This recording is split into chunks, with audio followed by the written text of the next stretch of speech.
Bismillahir Rahmanir Rahim. Alhamdulillahi Rabbil Alameen. In the name of Allah, the Beneficent, the Merciful, all praise is due to Allah, the Lord of all the worlds.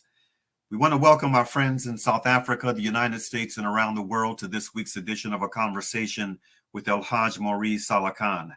I'm pleased to be your host, coming to you once again through the Salam Media platform out of Johannesburg, South Africa. Salam Media is an online portal for humanitarian journalism. We don't just report the news. We advise you on what you can do about it. Today, we have the pleasure of welcoming a U.S. presidential candidate to the broadcast. Dr. Cornel West is a professor, a philosopher, an author, and an activist. Affectionately known to many as Brother West. He is the Dietrich Bonhoeffer Chair at Union Theological Seminary. Dr. West teaches on the works of Dietrich Bonhoeffer, as well as courses in philosophy of religion, African American critical thought, and a wide range of subjects, including but not limited to the classics, philosophy, politics, cultural theory, literature, and music. He has a passion to communicate to a vast variety of the public in order to keep alive the legacy of Martin Luther King Jr., a legacy of telling the truth and bearing witness to love and justice. Dr. West is the former professor of practice of public philosophy at Harvard University and professor emeritus at Princeton University. Cornel West graduated magna cum laude from Harvard in 3 years and obtained his master's and PhD in philosophy at Princeton. He has written 20 books and has edited 13. He is best known for his classics, Race Matters and Democracy Matters, and for his memoir, Brother West, Living and Loving Out Loud. His most recent book, Black Prophetic Fire, offers an unflinching look at 19th and 20th century African American leaders and their visionary legacies. Dr. West has partnered with masterclass.com to provide teachings on several influential courses. Now, what brings Dr. Cornel West to our platform today is the fact that he is running as an independent for the highest political office in the land. With that said, welcome to Salam Media, Brother West. My dear brother, I salute you. Indeed, what a force for good you are. It's a blessing to be in conversation with you. And I hope and pray that your loved one's doing well, man. Yeah, everyone on my end is doing well. I mean, there's some little struggles going on here and there, but for the most part, we're holding up. How about you, brother? That's beautiful. No, we both need to count our blessings. You know, that's how we stay fortified, brother. Yes, indeed. Yes, indeed, my brother. Now, let's begin with the first obvious question. Why are you running? Yeah, you know, my brother, you and I, you see, we come from a great people, man, and great people who raise our voices, speak the truth. We know the condition of truth is to allow suffering to speak, so we focus on the weak, the vulnerable, the subjugated, the hated, the demeaned, the terrorized. And in American electoral politics, you see, the zone itself is so decadent that it's hard for our tradition and our legacy in raising voices that are concerned with brothers and sisters in the hood, or brothers and sisters in Gaza, brothers and sisters under mass incarceration, brothers and sisters in Lagos or Accra. We need to have voices that are focused on those Francophone called, and I call them the precious wretched of the earth. And therefore, my campaign really ain't nothing but a moment in a movement. It's just a wave in an ocean of a great tradition of people. It can go back to 400 years, 400-year war against black people, 400-year war against indigenous people, 400 years war against poor people. And so it's just a matter of allowing that tradition to be heard in electoral politics. And when I looked around and I saw who was running, I didn't see any of those voices whatsoever. I saw a choice between a gangster, Trump, who's a neo-fascist leading the country towards second civil war. Yeah. And then I saw Joe Biden enabling a ethnic cleansing and supporting apartheid in Israel, and now enabling a genocide. So we got a choice between Civil War II Trump and Biden pushing the world toward World War III and enabling genocide. And what kind of choice is that for the country? Yeah. Yes, indeed. Now, if you were to shock the world and become president of the United States of America, what would be your priorities for the first 100 days and why?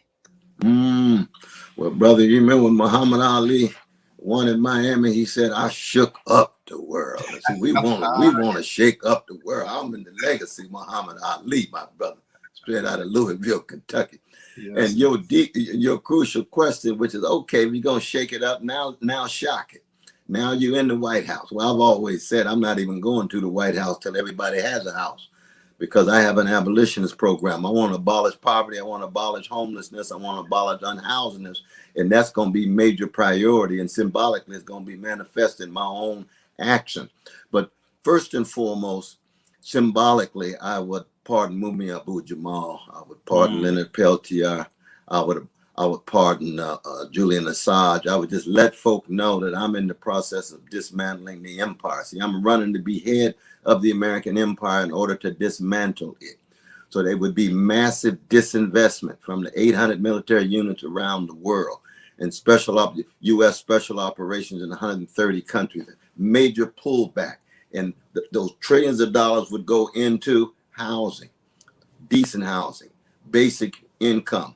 It would go into quality schools so that every school would look like the schools on the rich vanilla sides of town, where you have 15 students in a room and 2 teachers in that room. And those teachers telling those precious students every day and every week, I believe in you. You have tremendous potential. You have tremendous possibility. You're brilliant if you be disciplined to do it. That's the kind of qualitative shift I want. So I would end up really trying to turn the world upside down, brother. We live in a world in which organized crime and institutionalized hatred is in the driver's seat. And what I want is organized justice. And what I want are people to be able to come together, accent their humanity in such a way. And the way you do that always is start from the least of these. You know, I come out of revolutionary Christian tradition, brother, 25th chapter of Matthew, what you do unto these, the least of these you do unto me. So you start with the prisoners. You start with the brothers and sisters in the hood, on the reservations, in poor communities, no matter what color. And it spills over. I'm not one that is so Amerocentric that I'm not concerned about poor and working people all around the world, every corner and every site. And so Africa would become very important. I want the full-scale empowerment of precious poor and working people in Africa. And as you can imagine, you know, that's another conversation, but that would mean that the African bourgeoisie, just like the U.S. bourgeoisie, would be under tremendous pressure. Because my priority is going to be poor and working people. Alhamdulillah, that's that as it should be in a country that likes to project itself as being a land of liberty and justice for all. That's right. I'm so glad that, you know, in the initial part of your response, you referenced political prisoners, Julian Assange, Mumia Abu Jamal, Leonard Peltier. Speaking of which, speaking of Mumia, this morning over the Washington, D.C. flagship station of Pacifica Radio, WPFW, our sister Pam Africa was being interviewed on Mumia and the condition that he's in. It's terrible. I mean, Yeah. it is terrible that the punishing medical neglect that he and many other political prisoners. I just saw a report the other day that Leonard Peltier is losing his sight in the same way that Imam Jamil Abdullah Al-Amin was losing his sight, and in fact had lost his sight to a great extent until there was a pressure campaign that, alhamdulillah, brought in the voices of some prominent folk, a couple of whom were on Capitol Hill, that resulted in his getting the long-needed cataract surgery that enabled him to get a large part of his sight back. Mumia, from what Pam said, has I mean, he was known for his dreads, and he's lost his hair. She said that he has a skin condition that is horrific. I mean, and he's lost a tremendous amount of weight, and all of this occurring after he was taken out of what, roughly 30 years of solitary confinement. That's right.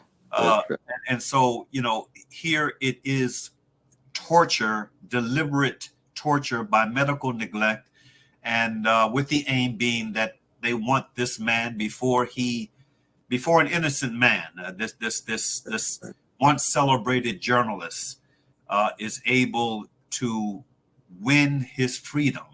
They want him to die in that cell that he's in Pennsylvania. And if he should get freedom, then be like a number of other former political prisoners who passed away shortly after they were released. It's really terrible. No, you're so right, though, brother. So I was blessed to be with Sister Pam, you probably know, just on Sunday at the Making Worlds bookstore. I was there with Mark Ridley Thomas and Sister Susan, strong Palestinian freedom fighter. We spent 2.5 hours. Isa was there, the precious son of Mumia. And as you know, Mumia's precious wife, Wadia, passed about 1.5 years ago. And Isa was just eloquent, because he also, of course, had gone to see his father. And Pam laid it out, and Ramona was there. I mean, it was a beautiful moment. Richard Wright's great daughter, Julia Wright, wrote a poem connecting Mumia to Gaza that I was blessed to read too. And for me, it's just a question of acknowledging the cost that people are willing to pay, the burden they're willing to bear, the blood, sweat, and tears that they embrace because of their deep love of Black people and their love of poor people. I agree with you. I'm thoroughly convinced he's innocent. I'm thoroughly convinced he's being used as an example for us and the younger generation, especially, that if you love Black people this much, if you're willing to tell painful truths about poor people and oppressed people around the world, they want you to pay a cost. They will either literally assassinate you or brutally incarcerate you and try to keep fear in the hearts and minds of other folks so they won't step forward the way Mumia has done. And that's one of the reasons why it's so very important that we do exactly what you've done. You've done the same thing with our dear brother, formerly known as H. Rap Brown, but Imam Jamil Al-Amin. And there's other voices, other brothers and sisters, Asada and the others, that we must never, ever forget. That's right. Speaking of Imam Jamil Abdullah Al-Amin, the former H. Rap Brown, he will mark 24 years of wrongful imprisonment next month. And, his imprisonment, his incarceration, and he spent most of those years at America's only supermax in Colorado, completely cut off in a dungeon underground. And he too has been struggling with his health. I mean, in a variety of ways. But I mean, this is a man who, I often say when I speak about Mumia, you cannot pick up a well-made documentary on one of the most turbulent and consequential decades in American history, the 1960s, without seeing footage of a young, in his 20s, H-Rap Brown. Yeah, You know, I mean, this is a man who has a legacy of righteous struggle, you know, that began, you know, in his youth, following in the footsteps of his brother, the late Ed Brown, and just continuing after and taking, going to another level after he embraced Islam, with COINTELPRO still dogging him along the way. And like Mumia, I mean, there is compelling evidence that Imam Jamil Abdullah Al-Amin is an innocent man. And I'll never forget when former mayor and U.S. Ambassador Andrew Young spoke at the unveiling of this this new department that was being christened by the Fulton County attorney's office, district attorney's office, on the property of that well-known producer and actor, African-American brother in Georgia, subhanAllah, is it Tyler Perry Studios. Oh, Tyler Perry. Yeah. When they had that unveiling of this department, and I mean, it was a kind of a blue ribbon audience. Andrew Young was the guest of honor. He gave the keynote speech, and in his speech, he made it very clear that his hope was that the first case, or at least one of the first cases that would be revisited by this office, would be the case of Imam Jamil Abdullah Al-Amin, because he believed this was an innocent man who was imprisoned, and you know, he just doesn't belong where he is.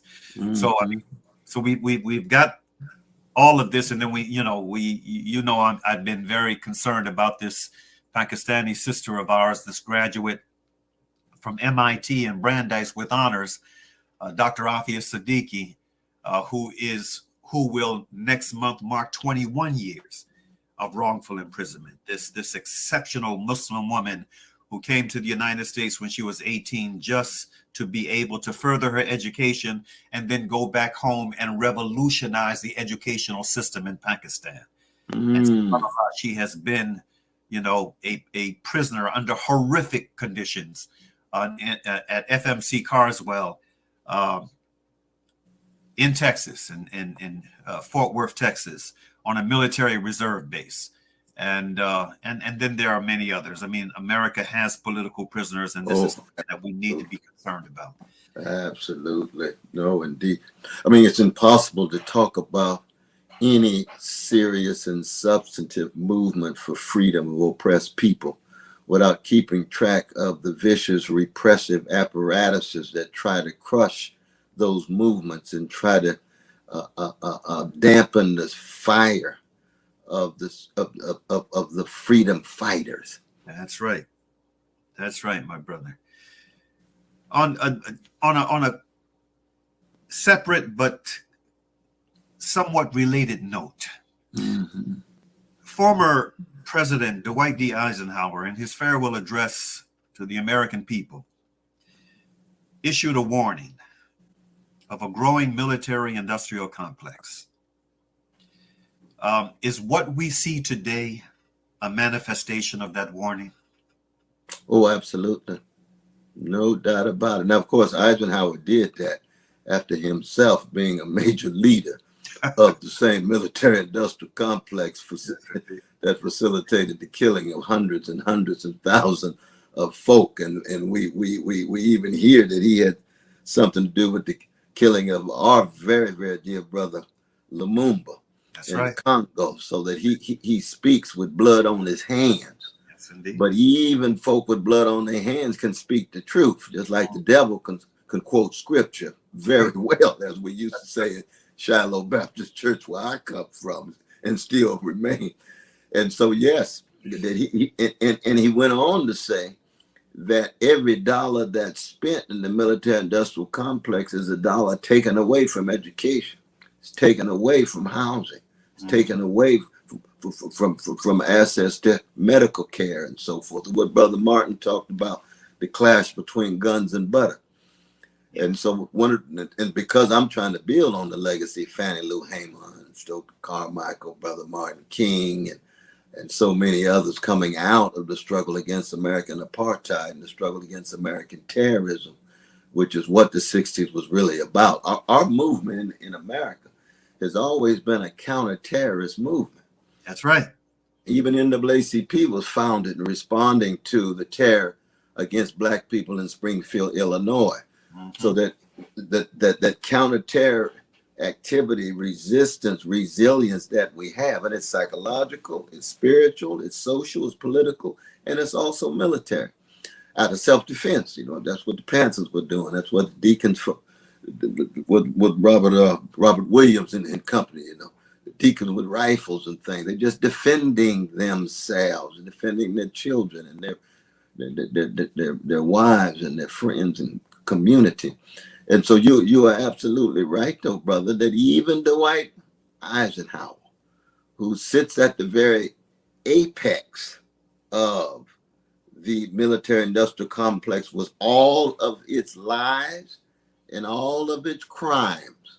He told the truth about the extent, the ways in which its expansion would undercut any possibilities of poor and working people living lives of decency, which is another way of saying, he called it undercutting democracy. But for me, genuine democracy is always a democracy that is for the abolition of poverty, the abolition of homelessness, the abolition of predatory capitalist processes that put profit over people's needs, the abolition of white supremacy. That's why reparations, as you know, is a very important part of my my platform and my policy as well. There's a piece of video I'd like for you to see and get your thoughts on, brother. A Palestinian priest, a Christian Palestinian priest, this past December in Bethlehem, his Christmas message was a very powerful one. It was titled Christ Under the Rubble. I want us to see a part of that message and then get your thoughts. Let's see that, Brother Sadiq.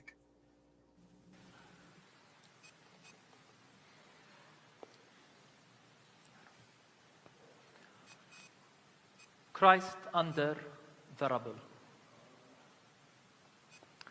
We are angry. We are broken. This should have been a time of joy. Instead, we are mourning. We are fearful. More than 20,000 killed. Thousands are still under the rubble. Close to 9,000 children killed in the most brutal ways. Day after day, 1.9 million displaced, hundreds of thousands of homes destroyed. Gaza, as we know it, no longer exists. This is an annihilation. This is a genocide. The world is watching. Churches are watching. The people of Gaza are sending live images of their own execution. Maybe the world cares, but it goes on. We are asking here, could this be our fate in Bethlehem, in Ramallah, in Jenin? Is this our destiny too? We are tormented by the silence of the world. Leaders of the so-called free lined up one after the other to give the green light for this genocide against a captive population. They gave the cover. Not only did they make sure to pay the bill in advance, They veil the truth and context, providing the political cover. And yet another layer has been added, the theological cover, with the Western Church stepping into the spotlight. Our dear friends in South Africa taught us the concept of the state theology, defined as theology, the theological justification of the status quo with its racism, capitalism, and totalitarianism. It does so by misusing theological concepts and biblical texts for its own political purposes. Here in Palestine, the Bible is weaponized against us. Our very own sacred text. In our terminology in Palestine, we speak of the empire.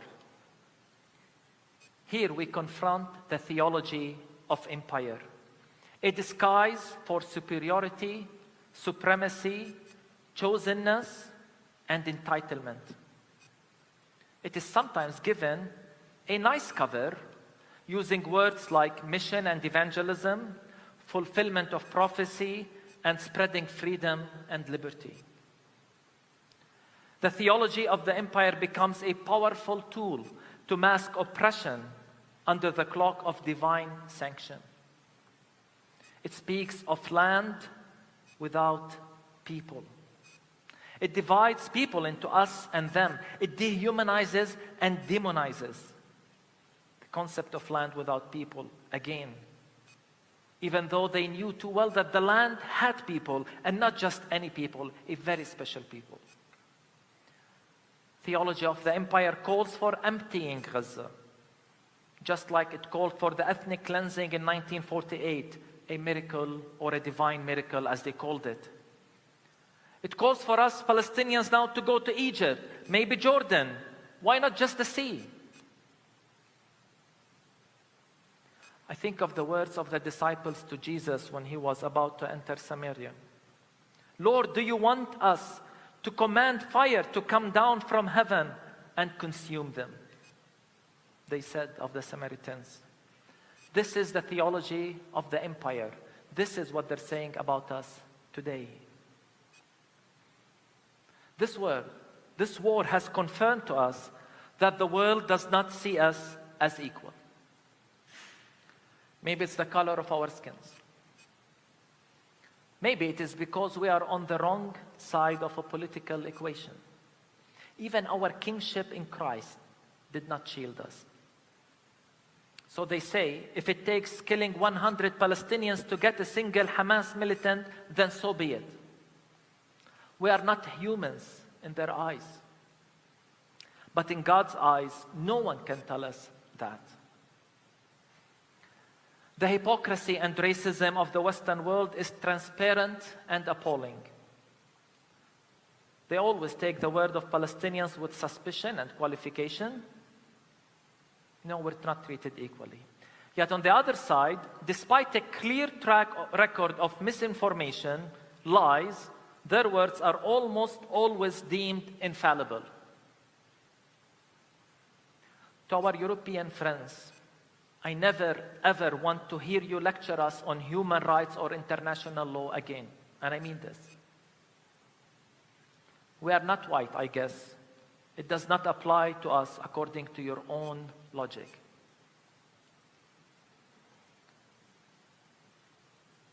In this war, the many Christians in the Western world made sure the empire has the theology needed.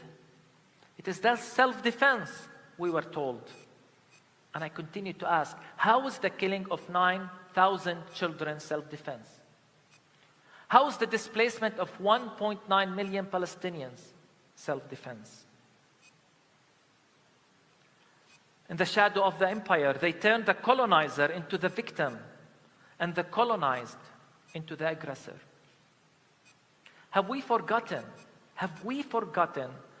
that the state they talked to, that state was built on the ruins of the towns and villages of those very same Gazans? Have they forgot that? We are outraged by the complicity of the church. Let it be clear, friends. Silence is complicity. And empty calls for peace without a ceasefire and end to occupation, and the shallow words of empathy without direct action, all under the banner of complicity. So here is my message. Gaza today has become the moral compass of the world. Gaza was hell before October 7th, and the world was silent. Should we be surprised at their silence now? If you are not appalled by what is happening in Gaza, if you are not shaken to your core, there is something wrong with your humanity. And if we as Christians are not outraged by the genocide, by the weaponization of the Bible to justify it, there is something wrong with our Christian witness, and we are compromising the credibility of our gospel message. If you fail to call this a genocide, it is on you. It is a sin and a darkness you willingly embrace. Some have not even called for a ceasefire. I'm talking about churches. I feel sorry for you. We will be okay. Despite the immense blow we have endured, we, the Palestinians, will recover. We will rise. We will stand up again from the midst of destruction, as we have always done as Palestinians. Although this is by far maybe the biggest blow we have received in a long time, but we will be okay. But for those who are complicit, I feel sorry for you. Will you ever recover from this? Your charity and your words of shock after the genocide won't make a difference. And I know these words of shocks are coming. And I know people will give generously for charity. But your words won't make a difference. Words of regret won't suffice for you. And let me say it, we will not accept your apology after the genocide.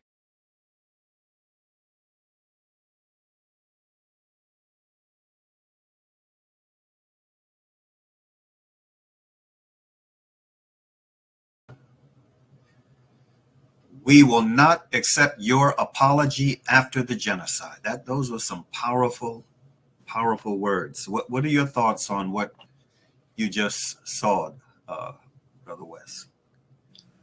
Brother, it was so powerful, man. So truthful. So soulful. He's my fellow Christian. He's my kind of Christian. He puts the cross at the center. That cross signifies unarmed truth. Conditional truth is to allow suffering to speak.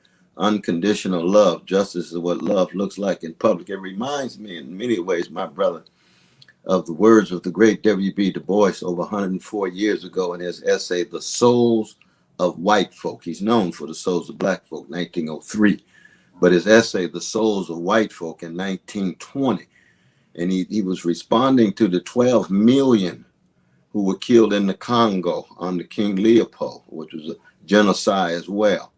And I'm just going to read you a few words to see the direct connection between our dear brother in Bethlehem speaking the truth and what Du Bois was saying about those victims of European genocide. He says, as we saw the dead dimly through rifts of battle smoke and heard faintly the cursings and accusations of blood brothers, we darker folks say it. This is not Europe gone mad. This is not aberration nor insanity. This is Europe. This seeming terrible is the real soul of white culture, back of all culture, stripped and visible today. This is where the world has arrived, these dark and awful depths, and not the shining and ineffable heights of which it boasted. Here is whither the might and energy of modern humanity has really gone. Now think about that. That's 1920. Du Bois saying, all the talk about freedom, all the talk about liberty, all the talk about equality and democracy, and yet you can't say a mumbling word when precious human beings on the chocolate side of your world and of your country and of your city, and especially the chocolate children, be they Palestinians or Congolese or black folk in Chicago or New York, you can't say a mumbling word when they are being degraded, desecrated, and under genocide, of course, murdered massively, maimed even more massively. You see, that's beyond hypocrisy. That's spiritually sick. That's morally obscene. That's not just double standards. That is levels of turning your back on precious human beings made in the image and likeness of an almighty God that renders these forces downright demonic, satanic. Now, by demonic and satanic, I'm not saying that white folk are devils. I'm saying this behavior is devilish. I think all human beings have that capacity to do that, to engage in that. But this, we have to call it for what it is. Right. And the very fact that we got leaders running around the United States that can't even say ceasefire. We got black leaders, head of black organizations that can't even say ceasefire because they're so tied to big money, or they scared that they're going to lose their status and their title, or their reputation is just so sad, though, man. It really is. It's cowardliness on steroids. That's really what it is. It's outright cowardliness. And thank God. And when my brother did say, he said the world was silent, I kind of jumped. I said, well, I'm talking to a brother that hadn't been silent. I haven't been silent. Some of us have raised our voices, but he's talking about the government. He's talking about the government. And exactly. That should be absolutely clear, because civil society has risen up. Dr. West, there's a poem I wrote in 1982. The poem was birthed by a catastrophe that was my awakening to the Palestinian crisis. If you can recall, if you can remember, there were massacres that took place in the refugee camps of Sabra and Shatila. 1982. And I ended up writing this poem entitled "Israel, O Israel," and the poem reads as follows: a nation of people born from injustice, causing great sorrow in all civilized among us. You claim your only concern to be your security, but your true intent is plain enough for everyone to see. There are Jews among you who detest what you do, but their voices are muffled and they seem to be few. You're proud and you're arrogant, malicious and clever. You seem to think world sympathy is going to shield you forever. Oh, but the bed is too short and the covers are too narrow. You can't see the handwriting, for your scope is too narrow. Aggressive you've been since the day you were born, from the anguish and misery of lives you have torn. Israel, oh Israel, where will you be when the pages have dried on your history? Now, that poem could have been written yesterday. That's the truth. The only stanza in that poem that has become that is dated, it's no longer relevant, praise be to God, is the stanza, that line that reads, there are Jews among you who detest what you do, but their voices are muffled and they seem to be few. That's no longer the case. That's no longer the case. I mean, some of the biggest demonstrations that we have seen in the U.S. have been organized by our Jewish brothers and sisters who are saying, not in our name. That's right. If not now, and Jewish voices for peace. That's right. So forth. No, you're right. But as you know, too, even when you wrote that powerful poem, I didn't know you were that kind of poet, brother. You got some poetic eloquence shot all through your pen and your heart, mind, and soul. But even when you wrote that, you had Noam Chomsky, you had Stanley Aronowitz, you had a number of Jewish voices. Albert Einstein always called for binationalism and coexistence. It's Jabotinsky's tradition that called for colonization and annihilation across the board. So that it's very clear. We got to colonize, then we've got to engage in deportation, dispossess them from the land, and then move toward annihilation. Now Netanyahu's father was the assistant for Jabotinsky. And Jabotinsky ain't nothing but a Jewish Nazi, a Jewish fascist. You see? And every group has a capacity of fascism. I mean, every human heart has a capacity for hatred and ugliness, you see. But now you're absolutely right. We're hearing from the young Jewish brothers and sisters who are turning against their parents, turning against their grandparents, because they've been lied to. And the lies hide these crimes. But as you know, I mean, the connection, though, between the Israeli genocidal attack and the Bidens and the Harrises and the Blinkens and the Austins and the Kirbys, all of those voices trying to rationalize and justify genocide. Right. And without the money, without the military equipment, Israel couldn't do what it's doing. That's right. I mean, that's what I've called. I mean, Biden is a bona fide war criminal for enabling that. Yes, he is. And we have to be honest about that. And I'm not talking about him and his mama. I'm talking about his deeds and his cowardliness, his coldness, his callousness, his indifference to the plight of brothers and sisters who I love, who are Palestinian brothers and sisters. And we have to be very clear. We have to be very consistent. We have to be very candid about our solidarity. That's right. That's right, brother. On that solidarity note, that organization that came into existence around 1949, 1950 in response to the Nakba, the catastrophe that took place back then, UNRWA, the United Nations Relief and Works Agency for Palestine Refugees. It has come under attack, as you well know. A significant number of nations, most of them in the West, have cut off their monetary support to the organization. And this happened immediately following the International Court of Justice decision. I mean, this was a move that apartheid Israel made right after that decision to deflect attention from it, and also just to deflect attention in a very monstrous way, and in a very punishing way. An organization that has had a stellar existence up until now, and the claim was that a dozen out of thousands of workers, a dozen That's right.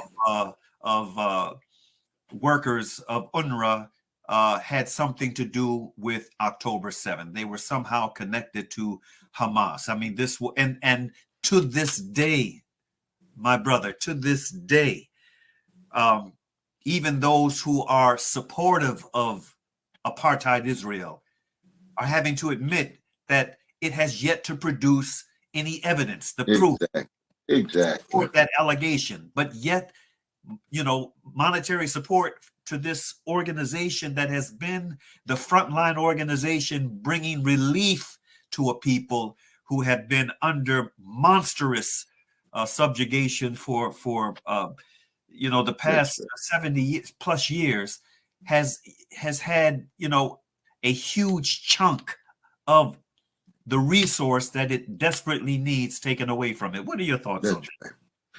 Well, I tell you, it's just another act of barbarity. I would say bestiality, but that's being unfair to the beast. Lions and tigers and things, they don't engage in this kind of genocidal attack on each other. But it's barbaric. The last lifeline available to a precious folk under genocidal attack, being ethnically cleansed, having lived under apartheid for over 70-some years. You then withdraw that lifeline. When what? When you get a report from Israeli state that says 13 members out of over 3,000 participated in this ugly attack on civilians and Israelis. I'm against killing innocent people, no matter who they are, but I want to keep the proportionality, and I want to keep the acknowledgement of the structural and institutional forms of occupation and domination in the story as part of the narrative, as part of the analysis, you see. And the very fact that the United States could do that without any investigation whatsoever. Now, thank God, Brother Jeremy, you probably saw Brother Jeremy Scahill's piece in Intercept called Netanyahu's War on Truth, and the ways in which this kind of propaganda coming out of the Israeli state is an attempt to high cover the scope and depth of the crime. And it's very interesting, right around the same time that you talk about in the early 50s, that you had the founding of AIPAC.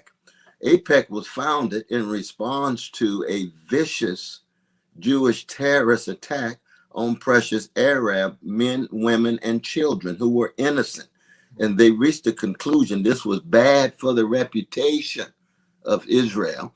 And so we must create an organization in the United States that could hide and conceal those kind of crimes. By what?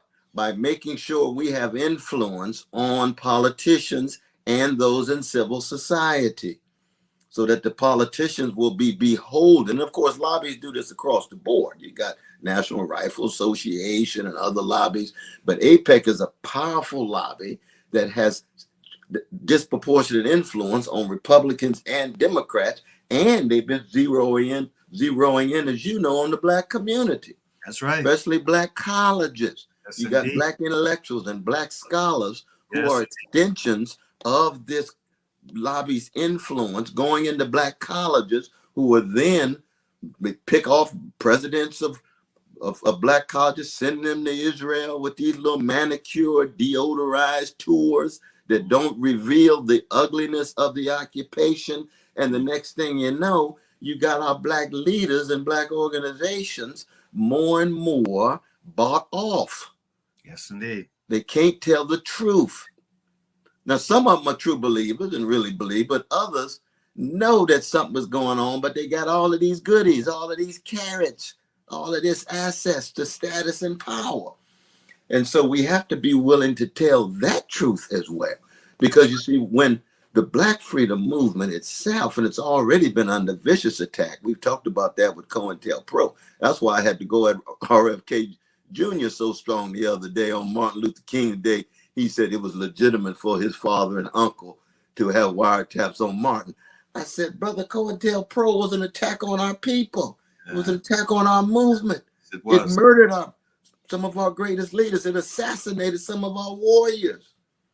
This ain't no arrangement of talking about whether you're checking on some isolated individual. No, not at all. Well, here we are in 2023, where if so many of our leaders are bought off, then it's hard for any voices of truth to emerge. Just like that pastor, that minister we heard there in Bethlehem. It was in Bethlehem, right?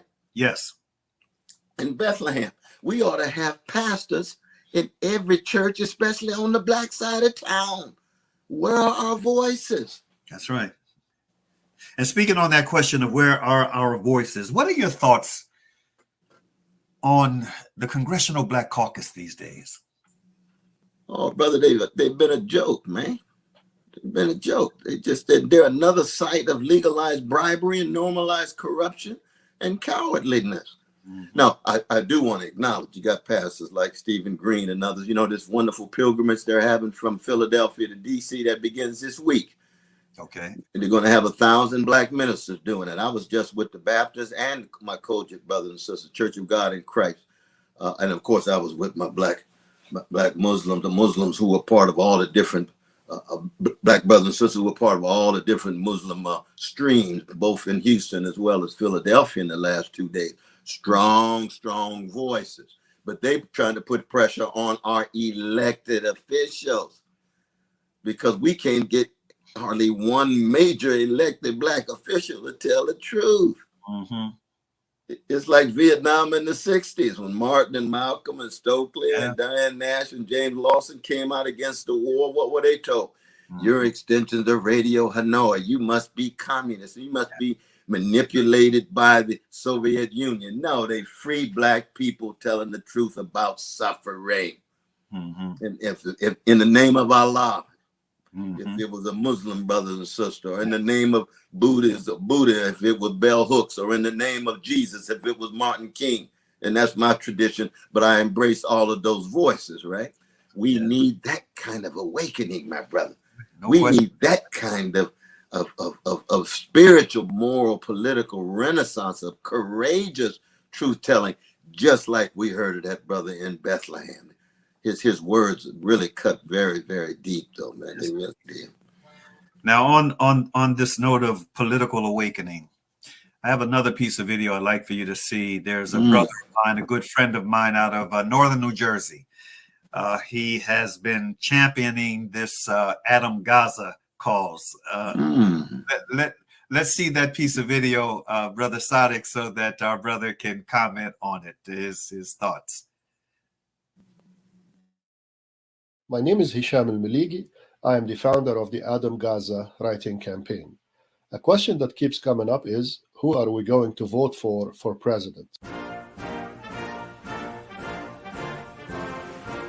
And the answer is that we have to separate between the primary stage, which we're at now, and the general election stage in November. In the primary stage, you have to look at who is running. And usually we're talking about Democrats and Republicans.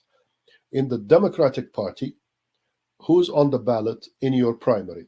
Mostly it's going to be just President Biden and maybe one other person. Are they speaking up for liberty and justice for all, including Palestinian people? The answer is unfortunately no. Similarly, in the Republican primary, in this case, write in Adam Gaza. When it comes to the general election, if Dr. Cornel West is on the ballot, he deserves our vote. Why?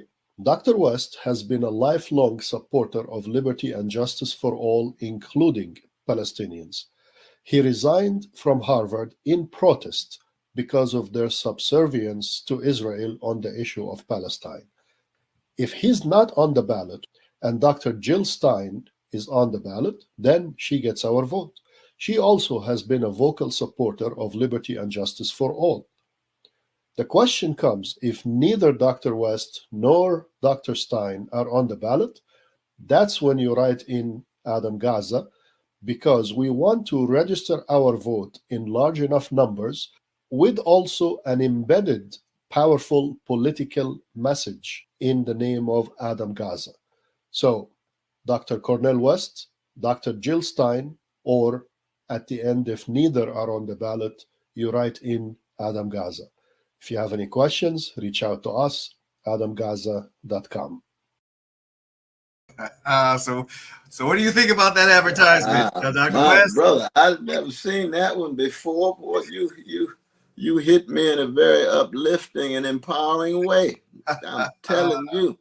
I want to tell that brother in New Jersey, I'm in deep solidarity with him, not primarily because he talked about voting for me, but because he wants to be a person of integrity, honesty, decency, and wants to make sure his solidarity with our precious brothers and sisters, Palestinian brothers and sisters in Gaza and West Bank and what have you, is part and parcel of what it means to be human. I like to look at this thing from spiritual and moral lens, though, brother. For me, it's a matter of a calling. What does God want me to do in the short time that I'm here, to use whatever skills and forms of weaponry in order to be of service to God's people? And politics is always subservient to that calling. And so I love the way he formulated that thing. It's really a moral and spiritual witness that has political consequences. But you got to tell the truth about the corruption and the rot in both parties, and the corruption and the rot in a system that will give us a choice between Civil War II and World War III, between genocide with Biden on the one hand and Trump, who would probably also enable a genocide, but also just neo-fascists as well. It reminds me of Frederick Douglass in the 1850s, where he had to choose between two slaveholders. You want the liberal slaveholder or the conservative slaveholder? No, he wanted abolition of slavery. What you gonna do, Brother Fred? They formed the Liberty Party. They had to go third party. That would eventually become part of the Republican Party that Abe Lincoln would go on to win in a few years later. So that the way he formulated that was just so clear. And it's a surprise, brother. How dare you always instruct and inspire me, though, man. You educate. I had heard that. You know, he and I have been on the same page, Brother Hisham and I, for some time now. You know, my position has been for even before this genocide began to unfold in occupied Palestine. You know, I had strong reservations about voting again for Joe Biden. I mean, because that he has a sordid political history that goes all the way back, you know, to the days when he was one of the youngest senators on the block, and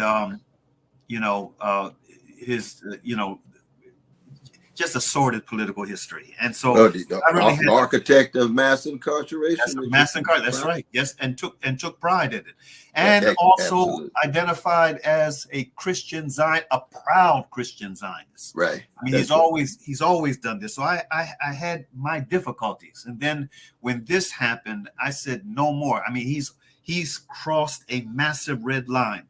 No Biden, no Trump. No Biden, no Trump. Now, I got some pushback from some of my brethren, you know, if we don't vote for Biden, Trump, you know, is going to become president. And I mean, you know, the politics of fear. Yes. The politics of fear. And my argument has been, you know, it's time for us to learn, which is something we should have learned a long time ago, how to operate from the prism of faith, you know, and not allow fear to push us into making desperate decisions that are not in our interest. So he and I, we've been on the same page, and I've been, you know, my argument has been to those who are afraid of what a Trump presidency might mean, you know, all we need to do is begin now educating ourselves and each other on the importance of the down ballot, you know, and putting the right folk in place in the down ballot so that, you know, if Trump is able to survive all of these criminal charges and what have you, and he's able to remain on the ballot and he wins, you know, if we've done the kind of work that we should have done on the down ballot, then, you know, much can be done in order to provide a buffer for, you know, that could minimize a lot of the stuff that would otherwise come through if, you know, he has you know, if he has a background cast on the same, you know, platform that he's been on. I mean we should be maneuvering ourselves to minimize the impact of something like that happening. But with that said, you know, for me and for many others, what would be a massive and shocking breath of fresh air would be if our good brother, Dr. Cornel West, shocked the world like Ali did. Oh, that's what we want to do, brother. That's what we want to do. We want you to do exceptionally well, brother. So now at the end of our conversation, we got about a minute or two left. What would you like to be your final thought to not just the folks in South Africa where this broadcast is coming out of, but folks in the United States where you and I are, and in other parts of the world? What are your final thoughts? Well, you know, in December, I called for taking Israel to the International Court. And I was just so elated when I saw my brothers and sisters in South Africa step up as a nation and do that. Yes, you see, as president, I would have my legal counsel standing right alongside South Africa and making accountable any nation that's involved in war crimes, crimes against humanity, and crimes of genocide. Now, of course, that would mean that it would be a self-critique, because U.S. forces have been involved in war crimes. UK forces have been involved in war crimes. There have been nation states in Africa and Asia and Latin America who have been involved in war crimes. So that court would be very busy. But I want accountability, so that in that sense, I think that it's a beautiful thing that there are some signs that as the American empire declines and decays and begins to dissolve, that there's courageous prophetic, not just voices, but movements, not just movements, but attempts to not just engage in critique, but to give a sense of what a better world looks like. We don't want just negative critiques. We want positive constructions.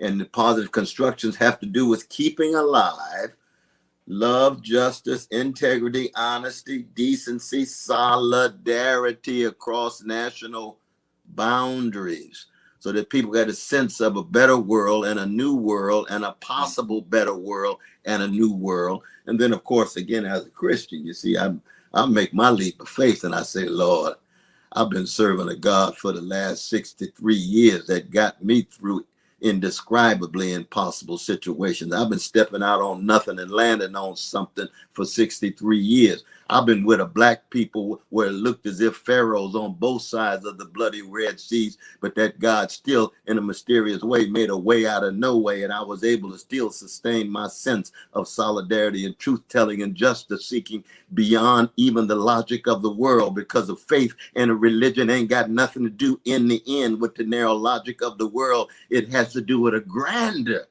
flow of spirit of a people who were told they were nothing, and teach the world so much about love and justice and freedom. Thank you so much, my brother. And may Allah, God Almighty, who is known by many different names and many different cultures around the world, may he bless you, your family, your campaign, and, whether you win or not, we hope that your campaign will have such precedent-setting vitality that either way you will shock the world. You will help us send a message that needed to be sent a long time ago. And on that note, there is a piece of video that we're going to end this broadcast with, that showcases the rallies that have taken place in different parts of the world, demanding peace and justice for Palestine. Again, brother, I want to thank you for joining us today. I know you have a very busy schedule, and we appreciate you taking time out of it to share your thoughts with our brothers and sisters, our audience of Salam Media, both in South Africa and abroad. Thank you, my brother. I close out, as we normally do, with the verse from the Quran that reads in Arabic, and then translation of the meaning in the name of Bismillahir Rahmanir Rahim, wal asr. Innal insana lafi kusr illa alladhina amanu wa amalu salihat wa tawassaw bil haqq wa tawassaw bis sabr, which means, in the translation of the meaning, in the name of Allah, the Beneficent, the Merciful, by the token of time through the ages, surely humanity is in loss, except those who believe and do good, and exhort one another to truth, and exhort one another to patiently persevere. Peace be unto you. Assalamu alaikum.